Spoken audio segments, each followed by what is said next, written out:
ايه يا اسطى عملت ايه؟ يا اسطى ايه يا عم؟ ده دخلني صوته يا عم، هو يا اختي وبتاع، قعد يعمل لي كده يا اسطى. كنت ضارب معاه.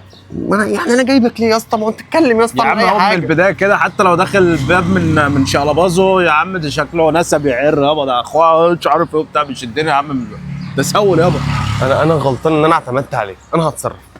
طب ما كنت تخش على طول بقى، انت لما انت عايز تخش البيت من بابه خش انت اسال يا عم، بتصدرنا ليه؟ انا هشوف هو هيروح. انا هتصرف دلوقتي. بقول يلا لك يا عم انا هنطلق. اوعى يا عم انا مروح. اوعى يا عم بقى، بلا بلاي ستيشن بلا بتاع.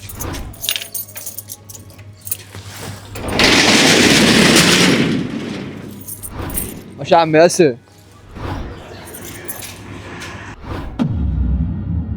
يا اسطى يا ابن الله انت يعني انا مستنيك من هنا بتجيلي من هنا، انا مش عارف لك انا عايز مني ايه؟ عرفت البيت. بجد والله يا عرفت- مبروك. طب عرفت ليه بقى بيت الاحراج القطة. بقى اللي انت بتحرجني بيه بقى معاه بقى من الاول؟ يا عم ما خلاص كنا بقى. نمشي وراه بقى وخلاص. تعالى بس نروح البيت ونحل المشاكل دي. بص هننجز نفسنا. يلا بينا.